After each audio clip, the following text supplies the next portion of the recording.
Liverpool 5, Arsenal 1. Firmino, bruv. My G. Hat-trick. Well deserved. But what a shit performance by Arsenal. Now, I had mates and fans that said, you know what? They could see Arsenal drawing this game. And I could see some Arsenal fans that saying they were going to get banged 6-0, 5-1. They got that right. But the people that were optimistic, now, they had serious amount of injuries. I get that. Then, on top of that, I see the starting lineup, like a blood clot Lizette was on the bench. Now, I don't know what Arsenal, what they think this is, yeah? But I'm not trying to be that too cocky or anything like this, but Liverpool are top of the league. What did you expect? When I saw that, I was like, I can't see us losing this game. That's how confident I was when I saw it. With all the injuries, I saw the people missing, and then I saw like Ozil the night before missing, and I see Laka not even starting. I don't know where to begin, bruv. I mean, Arsenal fans must be frustrated, but I'm boosted because that was just a whopping again. Like putting Arsenal to one side, I just thought like for Liverpool, it's I mean, again, it sounds a bit cocky, but it actually felt like it was quite light work in the end. Even before Arsenal scored, which came from a stupid mistake, which pissed me off in itself. But like just giving the ball away too easily, just took that in the channel. That's all you needed to do, and that's another thing that we'll go on to about tactics in a bit. But I just think results-wise, I think for Liverpool that was just it's obviously going to shake everybody else up, and I think a lot of people got fully gassed this weekend, like all the pundits, Liverpool title winning side, all this sort of stuff. Listen, I don't even want to hear any of that shit because at the end of the day, there's so many, halfway through the season. So 8 games still left, do you get me? And Liverpool, and there's twice it's happened where teams have fucked it before and it was us. So you don't want to get too boosted or anything like that. Let's just be real. But the performance we put in the other day was a good performance. We did put Arsenal to the sword, but mate, it was at times, it was like, you know, sometimes you hear the phrase taking candy from a baby. The baby was giving you the candy, bruv. You didn't have to take it. It would literally just sending it to you in the post. Some of the goals were just given to us on the plate. And if I was an Arsenal fan, I'd be fuming. What you said about the thoughts of performance, but Liverpool in the second half obviously didn't even, after that, they didn't even get into second gear. They thought, you know what, we don't have to. And they still carved out chances. Yeah. But I mean, what about the thoughts and performance at the beginning of the game? Do you think Liverpool were just too good for Arsenal, or do you think Actually, no, I don't think they were. No. I think a lot of Liverpool, I mean, I've been speaking to a few Liverpool fans about this, but Arsenal had to be concerned how they were breaching the defence too frequently for my liking. Easily as well. Yeah, easily. I thought Iwobi and Maitland-Niles, I thought Iwobi was flamed yesterday. He made Trent look silly. Now, like, Iwobi, like, I thought he's a good player. I thought he had ability. And I see some people still think that he doesn't have what it takes to be at Arsenal. Some people actually said that. They're arguing between themselves. But listen, obviously, I don't watch Arsenal every week. Yeah. So as much as, obviously, I won't miss Liverpool game, but I don't watch Arsenal as much as I watch Liverpool. But from what I've seen, from that performance yesterday, there's a player in there. There's a player in there because he was giving Trent the runaround yesterday. And I know they were doubling up on him on that far side, but he was, even one-on-one, he was doing it to Trent consistently. And Maitland-Niles was doing it to Robertson as well. And that through ball for the goal. Like, we said that we gave them the goal, like in terms of Lovren, like that shit distribution. But that through ball from Iwobi, bruv, perfection. I was like, truth. Yeah, I mean, you have to take your hats off to that. So I thought those two were causing Liverpool problems. But the only thing I made the point to you as you're watching the game. Now, Arsenal decided they were going to press Liverpool really high up the pitch. Just press. And it worked in the sense that they got the goal because it made life very uncomfortable for Liverpool at the back. But I kind of half of me thinks there was two different. They were playing two different games. Their defense was playing one game, and their forwards were playing another game because the defense was so shook, and they were too far back. Into that gap between the forwards and the defense was too much, and all of a sudden, all that meant was the Liverpool forward lines was like, right, well, we're going to gas them 100%. So if they're going to press her up the pitch, we'll just take a step back, just go play by the halfway line, one ball. That's all it was in the end. It was just a clip over the top or a ball into space, and then that's it. Boom, boom, boom, boom. Liverpool arrows just going at you every single time. So I thought the way they set up was bizarre because I just didn't think that the way that they pressed was good. That side of it was good. But at the same time, Arsenal fans made a point to us as well. It's like, you've got a defence coach, you've got a team, you've got a manager that sets up that team. So what was it? I don't know what the thinking was in saying, right, well, let's press real high up the pitch. Liverpool are probably one of the best teams on the counter for a start. And you know that. And their front three are frighteningly quick. You've got defenders who aren't very quick. You've got injuries. So I think, and then if that is the tactics, let's just say those points that I've made about Liverpool having quick front three and you've got injuries. So if that's a tactic, then you've got to either accept that, okay, you know what, we're struggling here. So let's be really hard to break down. Of course. If that's what you're going to do, then fine. And then you should set your team up that way, but he didn't because they pressed up the pitch. They pressed high up the pitch. Now, if you're going to press high up the pitch, that would suggest to me that you're like, you know what, let's put these on the back foot. Let's go and get a goal. Let's go and score. Because we can score goals here. Then why is Lacazette on the bench? That's what I mean. Why is Guendouzi not starting? The team selection from a Liverpool perspective, well, I was like, brilliant, because I thought it was going to be like a 3-0. I said to you, I was like, because I think Arsenal will score, but the way that they're set up, I was like, well, fine, because this plays into our hands, which was perfect for us, I thought, anyway. Like, I'm fully backing the Arsenal fans at saying that, like, don't blame Emery, get behind Emery, because that's what, like, Liverpool were in the same boat. Like, we were the same shit. We backed Klopp, and this is where we're at. But I do question, like you said, some of the selection of Emery, and is he to blame for some of the stuff that was going on? Because play within your means. If you know you've got injuries, don't leave yourself that open to get exposed like that. And the thing is, that, as I said, it's difficult because I know Koscielny has been injured, and I know that they will bring in the other Mustafi back off of injury, and you're playing against 3 forwards who are all just fully on flames, right? I get all that, and I take all that into consideration. But if that is the case, for me personally, once you go 1-0 up, manage the game. Manage the game. Just manage the game. The last thing you want is for Liverpool to score within the first 5 minutes of conceding. I think Liverpool scored 2 within that time, in the 5-6 minutes post Arsenal's goal. Liverpool scored twice.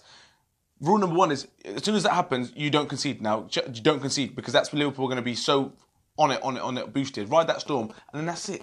That's the game management. So, although I would never say you should blame the manager for it, because he's just come through the door, but there is aspects of it. You ask questions, you think, hold on a minute, like, that's brainless. Liverpool they've only come from behind against Burnley. I think that's the only time they've done it for a while. So you're then asking Liverpool to do something they haven't done for a while, which they did. They scored 5 goals in the end. But as I said, I just think, I mean, you can't blame the manager, but I think you got a point. If I was an Arsenal fan, I'd be saying, well, either we're going to be hard to break down, or we're going to go and try and outgun them. So, well, this is it. You know what people are saying about the comparison between Klopp and Emery, like how Klopp spent 3 years. Now, in the time that the Klopp's regime, whatever, right? How many times have Liverpool been batted up 5-1, 5-0? It was only that once when we went down 10 men against Man City, and that was down to 10 men, and that's because that's what happened, right? But we didn't get exposed like that. That's what I'm saying. Play within your means and play with what you've got, and then slowly build from there. So that's why I do believe there's some blame. You have to give some blame to Emery, but obviously the defence, their ability-wise, they are shite. But these are experienced cats. Yeah, and they're not shite, because the thing is, my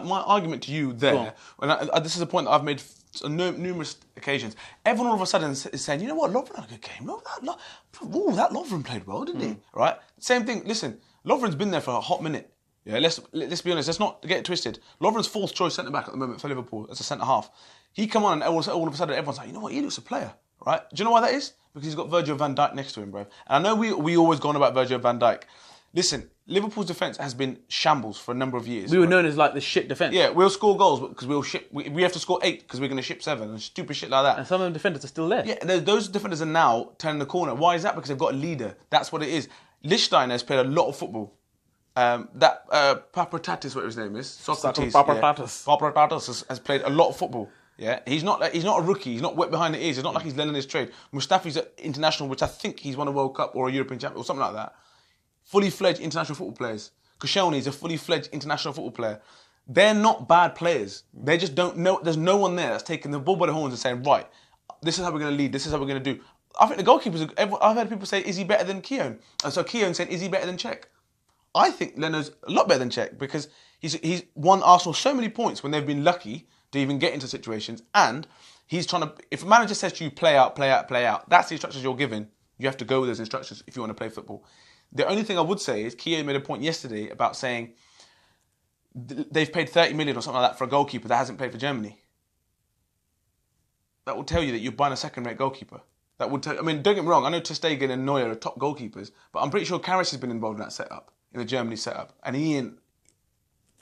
We all know that story. So what I'm saying is, you're obviously buying a second-rate goalkeeper, but you're paying 30 million. If you're only willing to spend 50 million on 4 players, and you've gone out and spent, I don't know, 25 million, 30 million on him, then there's got to be questions asked upstairs as well, and to say, okay, well, he's a good goalkeeper, but is he worth that much money if you're going to buy a second-rate goalkeeper? That's right, so okay, let's move this along. So a couple of points, right? So the first one was a penalty. Now, I hear some people complaining that say it wasn't a penalty. I mean, what are you talking about? What planet are you on? On what planet? Most Arsenal fans I've seen did say it was a penalty, but some are actually saying it wasn't a penalty. I mean, what are you watching? He had about 3-4 nibbles at the guy, and he's dropped the shoulder and he's Rule gone. number 1 of defending, is if he gets the wrong side of you, so if he's got his body in between you and the ball, you can't touch him. Fact, all forwards are taught, get in front, get your body in front. Do what you got to do, get your body in front of the defender. Any touch, you go down, because that is a foul. period, right? And that's exactly what happened. For someone who's that experienced, now a minute ago I was saying he's played a lot of football and his experience, but that was so naive. That was the stupidest thing ever. Because at that point, But he was trying to do it. yeah, but you go into half time then at 2-1, isn't it, or something like 3-1, something like that. Yeah. Then the second penalty. Yeah, it's just... The referee standing right in front of you, bruv. And the thing is, I don't think Kolasinac knows how Blanc is. You know that he's eating, chewing weights. Yeah, people have chewing gum. He has weights, bruv. Just dashes a weight in. He's a big dude. The smallest of touch on a regular person, he's going down, bruv. Ref's performance in the game. Now, for me, I think Lacazette had a penalty. That's my opinion. I don't think you agreed with me on that one, but I think Lacazette should have had a penalty. I don't think he refed the game that well, even though he was favouring for us a lot, so thumbs up for me. But I believe that he didn't have a great game. I mean, I think he got the penalties right for Liverpool, so I have to give him praise for that. But in general, I think it was very biased. I think he didn't give Arsenal much, and that should have been a penalty for them. But you wanted to talk about the whole Xhaka thing as well in there. The referee yesterday, I'd say the penalties decisions, the Liverpool penalties, I think are penalties. I'm sorry, they're penalties. I've had people say, hey, Salah goes down soft. Mate, if there's one person that doesn't go down soft, it's Salah. Yeah. Over the course of the years, he's been getting thrown about and he hasn't gone down, right? So cut him some slack. If your defender makes a mistake, it's a penalty. That was a pen. That's it. It's a penalty. The Lacazette penalty, I think the reason he didn't get the penalty straight away because he didn't go down straight away. He took the touch and then took 2 steps and then went down. We realised, I'm probably not going to get this. And that's why I think he went against him, because he looked over it. He was actually probably going to give the Kolasinac one, by the looks of things, but Kolasinac dived. And he got back up. And he got back up, so he knew it wasn't a penalty. So it kind of says what it is. But the one thing that annoyed me so much yesterday, and we argued about this for a long time, because we're sad, but Xhaka should have been sent off. End of. Period. He's just got booked, and then he's kicked the ball away, right? Now, it's like taking your shirt off. You take your shirt off, you know you're getting booked. If you kick the ball away, you know you're getting booked. Just because you've just booked him, you can't then not book him again. That's why I'm doubting these guys as referees. So what is it? Essentially what you're saying is, because I've booked you for a foul, I'm going to let you off for that. I'm going to pretend I didn't see it. Well then what kind of referee is that? I know people say it ruins the game, but that's the rules. Then be the rules. If you're not going to adhere to the rules, then don't ref the game. Because as far as I'm concerned, at that situation, Liverpool could have lost that game because it could have turned. There was a chance that Arsenal had. It was a half chance in the end, but if they scored, it would have been a Xhaka through ball. And that's my point. It can change the whole dynamic of the game. In fairness, it was 5-1 in the end. It could have been 10-1 if he wasn't on the pitch, because 10 men against Liverpool would have probably been curtains anyway. But my point is, as a referee, you can't pick and choose your moments when to pick people. That's like saying, if you go and smash someone in the first 30 seconds of a game, you won't get booked. That's kind of the same theory you're trying to apply, which again is wrong. But you can't book somebody for fouling somebody, which was a yellow card, and then kick the ball away, and then ref be like, why are you? Go on. Do you know what I mean? That's not for me. I'm sorry. So before we get into the great performances from the Liverpool players, the one player I wanted to say was Firmino. Now, for the first half, I want to see if other Liverpool fans notice, but what the fuck was he doing, bruv? I was like, Firmino, he was just literally, the one that he gave the ball away when he just literally trying to pass across goal. And then from there I was thinking, okay, that's one mistake, let's see how you get on. And then he just couldn't get back to the game until the second half. Do you know, it almost looks like he's the type of player that needs no time. He's the sort of person when he has more, He needs things to do. He needs someone to be pressing him, and he can just clear his feet and make a pass.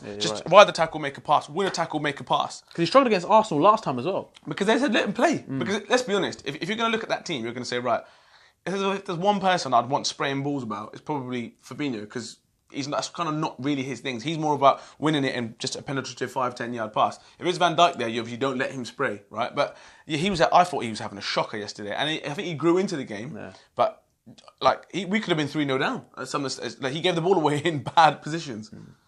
But then if you look at the great performances, I mean, Gini. We always have people sometimes. My G. Do you know what I mean? Gini is the work he does, and people who don't notice it, go get your eyes checked.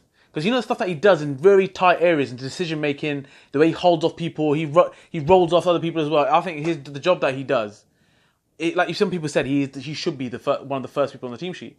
The thing is, which I made a point to you about before, is that there's 2 players Liverpool have signed that I think have had a really big impact, and they're probably the most humble players in the Liverpool team from what we can see. It's probably Shaqiri and Gini. Both players that were signed from relegated clubs. Probably the best players from the relegated clubs, arguably, I'd say, right? They probably know that I've seen what it was like to be at the bottom. I'm in a team now going the other way. I'm happy with where I am. You won't see Shaqiri throwing his toys out. He had to go from Bayern Munich to Inter Milan to Stoke, bruv.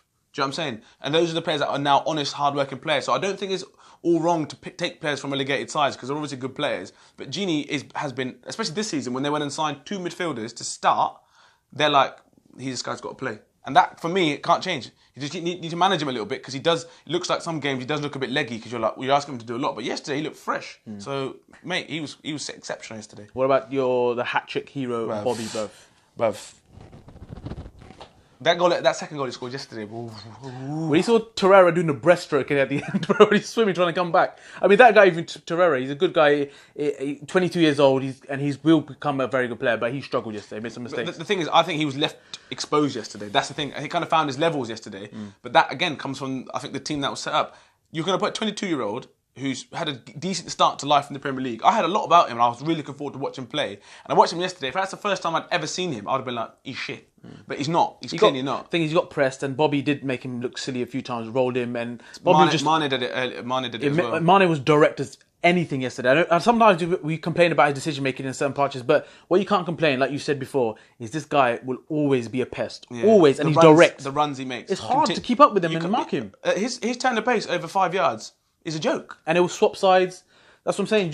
So yeah, but I thought Firmino's performance yesterday, the second goal was just nuts to do what he did. He sat people down, very reminiscent of what Henry did to Carragher a few years back when he made him look like a fool. Yeah, it literally doesn't remind me of that. It was a little bit like that. Obviously, Henry's was levels because it was further out, whatever, and the situation of everything. But it was reminiscent of that. Watching that, it was a bit like the way you sit and put defenders down. But again, going back to Arsenal, if I was an Arsenal fan, I'd be fuming at that because I'd be like, foul him. For a start, if you're struggling, foul him outside the box. Let them. If he scores a free kick, fair play. But foul him, right, for a start. And secondly, some of the pussyfooting around about making a tackle, mate, it was embarrassing. If I was a defensive coach, if I was Steve Wold, I would have them doing overtime for that because that was just poor. So what about Alisson's kick, bro?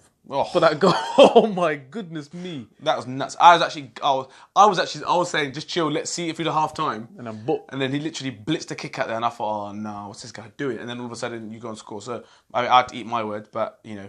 Yeah, I mean, even some of the goals. I know people said Arsenal defence was shit and all this kind of stuff, yeah, but some of the quality behind some of these goals. You know that the ping from Robertson over the top, that was a pass to perfection. He saw it, and it was down to Salah's foot. But again, I look at it from a defensive perspective. Being a defender, right? Open your mouth. No, but to be fair to him, he was shouting it to him. He said to Liechtenstein to get over. This is my point. He said Liechtenstein to get across. He's pointing at him. Liechtenstein is deep. The defence line was pathetic. It was a shambles. If you know that's the case, you speak to Matey and say, I need you. Pull him, drop him 5, I need you. There was just a cluster of people come out marking. It was come out marking. It was just a comedy of errors. If you're a defender, and then there's a few people that I know, like well, who are defenders, who would be literally pulling their hair out watching that because it was just comical. Yeah. It was poor defending. So it was a good pass, and it was a good pass. Even for the other goals, the pass is good, but stay tight. Yeah, but I get that. But then, like I said, even to get the ball over the top, and then for Salah to hit it first time, and then Mane to just spin hit it at the top of the roof. He's made that finish look a joke. Exactly. There's some serious quality behind it. I'm not denying that there was quality there, but I'm just saying to you from the flip side, from a defensive perspective, if you've got a defence coach, he should be rattling every single one of you lot saying that shit, that ain't good enough, and this is what we're gonna do to improve it. Open your mouth. Liechtenstein is an experienced guy. He's won Champions Leagues and everything, and he's played at international level. If you see that you're being overloaded, firstly, get in line with your defence, right? Because that's the only way you're gonna get out of trouble. If that's the case, then you lot get together, right? But then it becomes a blame culture. What you need to do is just open your mouth and say, you put yourself in 5 minutes, even if it means they were all so close to grab someone, pull him here. So I just think it's weak. The quality for Liverpool was good, but Arsenal handed Liverpool 5 goals, or the best part of 5 goals yesterday, in which, if you're an Arsenal fan, you'll be fuming, because you could have walked away with a 1-0 win or a 1-0. Yeah, I don't think they could have got that anyway. I think whatever the tactics they would have done, I think Liverpool would have found a way with what the team they had. Like I said, not to start with Lacazette baffles me, and some of the decision making from the team. And like talk about Klopp and about the players that he's brought in, but look at the defensive line of Liverpool now. When the ball comes over the top, it's almost perfect. Yeah. Do you know what I mean? Matt offside, you see the flag go up when the ball. So I'm saying, and some of these defenders were there, before that. So fair play to the manager for getting it right for us. But yeah, it was a great day out for us. It was a great watching. A lot of Arsenal fans that we know saying that a lot of the message just saying we deserved it. Yeah. We were shit. So someone saying be nice, don't be too cruel. And just finish off this one January window. Do you think Liverpool need to do any business? I would love a creative midfielder. I would love a creative midfielder. I think, as I said, I've told you before, for Henderson, for all the huff and puff that he gives you, need someone to come in and unlock doors. Shaq fitted that role nicely for me yesterday, but that's all I'd say. It'd be nice if I had. But isn't Naby meant to be that guy? Yeah, but he's obviously got to acclimatise. I just think he's more of a CMF. He's a box to box CMF. I'm looking for an AMF, someone to play in that attacking third to find that killer pass in the slip. So you're saying Firmino, Keita, and then an attacking midfielder, like another world attacking midfielder, or Genie. Keita or Genie, that mix of players. Right. I'd look to start getting rid of some people as well. I think Moreno's got to go, Sturridge's got to go, Origi, as much as I like him, Lallana's, I think he's got to go. I think, as much as I love Origi, and I just think we should give him a chance, he's got to go for his own career because they're just killing him. This might be a stupid question, but Arsenal in the January. Oh, mate, just get your checkbook out and just start throwing some money at players. You need a lead, like a big lead centre half. Cooler. Go get Koulibaly. Mate, Koulibaly, as soon as you heard that racing stuff was going on in Naples, he should have been like, come here. You don't need that. You don't need that work. Come to London. You'll be chilling. That's someone you should be looking to lock off straight away. But I mean, I'm sure Man United would probably say the same thing, and Liverpool as well. But Arsenal need a centre half who's going to come in and do a Van Dijk type of transformation and sort of say, right, take lead, grab people and say, right, you're going to be here. This is your job. You're going to do this. This is how we're going to do things. Ramsey, for me, if you're not going to give him a contract, well, get him gone. Get him gone because you're not going to play him. Even yesterday, there's a few times I looked at it, I thought, he's playing all right, but you don't care. Yeah. So to all the viewers that watched, do you think that Unai Emery was to blame for some of that? Do you think Liverpool handed him those 5 goals? Do you think Liverpool were actually extremely different levels in comparison to Arsenal, and that's why we beat them? Because there's a lot of excuses going around about this win. And I just want to know if people agree with us on that or not. The next game will be Man City. Just a little one. Just a small little minor one there. But until then, don't forget to share, like, and subscribe, peoples. Peace.